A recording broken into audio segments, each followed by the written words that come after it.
फरमाया गया कि एक सहाबिया जिनको कोई बीमारी थी जिसकी वजह से अक्सर उन्हें दौरे पड़ा करते थे, और दौरे कुछ इस तरह के पड़ते थे कि वो जहां भी होती बेसुध होकर जमीन पर गिर जाती और उनका जिस्म तड़पने लगता था। और जब जिस्म तड़पता तो कभी उनके हाथ खुल जाते, कभी पैर खुल जाते, कभी चेहरा खुल जाता। यानी वो घर से निकलती तो मुकम्मल पर्दे के साथ निकला करती थी, लेकिन अचानक आने वाले इस दौरे की वजह से वो बेपर्दा हो जाती। वो हुजूर अकरम सल्लल्लाहु अलैहि वसल्लम की बारगाह में हाजिर होती हैं और अर्ज करती हैं कि या रसूल अल्लाह सल्लल्लाहु अलैहि वसल्लम, मैं अपनी इस बीमारी से बहुत तंग आ चुकी हूँ। या रसूल अल्लाह सल्लल्लाहु अलैहि वसल्लम, आप मेरे हक में दुआ फरमा दें कि अल्लाह ताला मुझे इस मर्ज से मुकम्मल शिफा अता फरमा दे।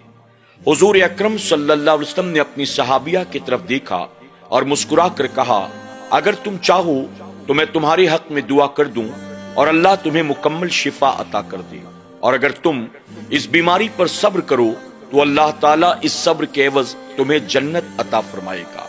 अब बताओ तुम्हें क्या चाहिए? तुम्हें मर्ज से शिफा चाहिए या सब्र के एवज जन्नत चाहिए?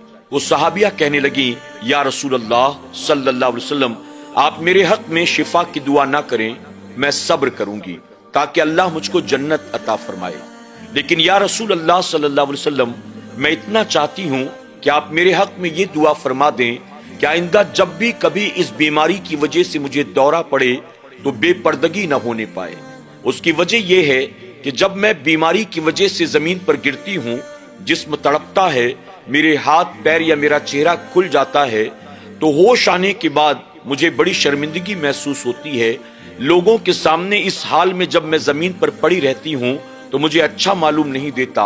आका, इसलिए आप दुआ फरमा दें, आइंदा मुझे अगरचे दौरे पड़ते हूँ तो पड़े, लेकिन बेपर्दगी ना होने पाए। हुजूर अकरम सल्लल्लाहु अलैहि वसल्लम ने उनकी दरख्वास्त को कबूल किया और अल्लाह रब्बुल इज्जत की बारगाह में दुआ की कि मौला, आइंदा इन्हें जब भी दौरा पड़े ये बेपर्दगी से बच जाएं तो इनकी हिफाजत फरमा। सहाबिया ने अल्लाह और उसके प्यारे महबूब सल्लल्लाहु अलैहि वसल्लम का शुक्र अदा किया और इजाजत लेकर वहां से रुखसत हुई। दूसरा वाकया, हजरत अली करमल्लाहु वजहुल करीम को हुजूर अकरम सल्लल्लाहु अलैहि वसल्लम ने एक शहर की तरफ फौज लेकर भेजा था। मौलाए कायनात मौला अली करमल्लाहु वजहुल करीम वहां जाते हैं, आप जंग करते हैं और जंग फतेह करके आप वापस तशरीफ लाते हैं। आपके साथ बहुत सा माल गनीमत भी था और बहुत से मर्द औरत भी आपने गिरफ्तार किए, जिन्हें हुजूर अकरम सल्लल्लाहु अलैहि वसल्लम की बारगाह में पेश किया जाता है। इन तमाम आने वाले मर्द औरतों में एक लड़की वो भी थी जो वक्त के सखी बादशाह हातिम ताई की बेटी थी। नाज़रीन इकराम, ये याद रखें आप, हातिम ताई के बारे में हमने बहुत सुना होगा, पढ़ा होगा, मुमकिन है कहीं ना कहीं देखा भी होगा। हातिम ताई अपने वक्त का बहुत सखी बादशाह था, लेकिन वो ईमान वाला नहीं था। हातिम ताई की बेटी जो कि मुसलमान नहीं थी, वो भी तमाम कैदियों के साथ लाई जाती है। हुजूर अकरम सल्लल्लाहु अलैहि वसल्लम अपने सहाबा के साथ तशरीफ फरमा थे। मौला अली करमल्लाहु वजहुल करीम इन तमाम कैदियों को लाकर एक मैदान में खड़ा कर देते हैं। हुजूर अकरम सल्लल्लाहु अलैहि वसल्लम ने जब उन सब की तरफ नजर उठाकर देखा तो आपने पाया कि उन तमाम औरतों के सर तो दुपट्टों से ढके हुए हैं, लेकिन उनके दरमियान एक 20-22 साल की लड़की है जिसका सर दुपट्टे से ढका नहीं है, बल्कि उसका सर नंगा है। हुजूर अकरम सल्लल्लाहु अलैहि वसल्लम ने जब ये देखा, रहमतुल लिल आलमीन आका तड़प उठते हैं। आप फौरन अपनी जगह से उठते हैं और तेजी के साथ उस लड़की की तरफ बढ़ते हैं। आपने अपना नालैन शरीफ तक नहीं पहना, आपने आगे बढ़कर उस लड़की के सर पर अपनी चादर मुबारक को डाल दिया। रहमतुल लिल आलमीन आका का अपनी चादर को उस लड़की के सर पर डालना था कि उसकी आंखों से आंसू जारी हो जाते हैं। वो रो रो कर कहती है, या रसूल अल्लाह सल्लल्लाहु अलैहि वसल्लम, जब हमें गिरफ्तार करके आपकी बारगाह में लाया जा रहा था, हमारे मन में सैकड़ों तूफान थे। रह रह कर ये ख्याल आता था, पता नहीं आप हमारे बारे में क्या फैसला फरमाएंगे। हमें उम्र भर के लिए लौंडी और गुलाम बनाकर मुसलमानों के हवाले कर दिया जाएगा, या हमें बाजारों में ले जाकर बेचा जाएगा, या हमें जबरन कलमा पढ़ाकर मुसलमान बनाया जाएगा, या फिर हमारी गर्दनों को तन से जुदा कर दिया जाएगा। या रसूल अल्लाह सल्लल्लाहु अलैहि वसल्लम, جب ہم چلے تھے تو من میں یہ سوالات تھے، لیکن یہاں پہنچنے کے بعد آپ کی یہ شان کریمی میں نے دیکھی، آپ نے میرے سر پر چادر کو ڈال دیا۔ حالانکہ آقا میں مسلمان باپ کی بیٹی نہیں ہوں، میں ایک کافر باپ کی بیٹی ہوں۔ حضور اکرم صلی اللہ علیہ وسلم نے جب یہ سنا تو آپ فرماتے ہیں بیٹی تو بیٹی ہوتی ہے، چاہے وہ مسلمان کی ہو چاہے وہ کافر کی ہو، اور بیٹیوں کے سر بن دوپٹے کے اچھے نہیں لگتے۔ اللہ اکبر۔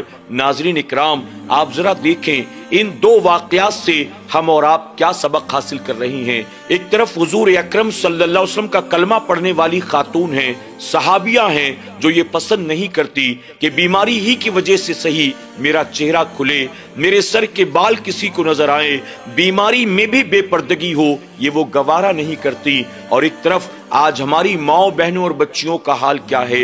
آج سچ سنور کر باقاعدہ بے پردہ ہمارے گھر سے عورتیں نکلتی ہیں شادی بیاہ میں جانے کے لیے، منگنی اور چلے میں جانے کے لیے، مارکیٹ اور مال میں جانے کے لیے، اسکول کے فنکشن اٹینڈ کرنے کے لیے۔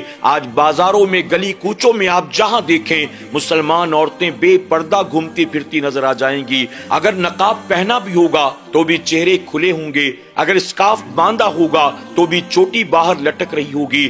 دکانداروں سے مسکرا کر باتیں کرنا، پورے راستے فون پر باتیں کرنا، واٹس ایپ پر چیٹنگ کرنا۔ آپ دیکھیں ایک طرف وہ صحابیہ تھی، اس دور کا کلمہ پڑھنے والیاں تھیں، اور ایک آج کے دور کی مسلمان عورتیں ہیں۔ اور دوسرا واقعہ ہم نے جو سنا اس سے یہ سبق ملتا ہے کہ حضور اکرم صلی اللہ علیہ وسلم جو یہ بھی پسند نہیں کرتے کہ غیر مسلم باپ کی بیٹی کا سر بھی ننگا ہو، یعنی ایک ایسی لڑکی جس کا اسلام سے تعلق نہیں ہے وہ بن دوپٹے کے ہو۔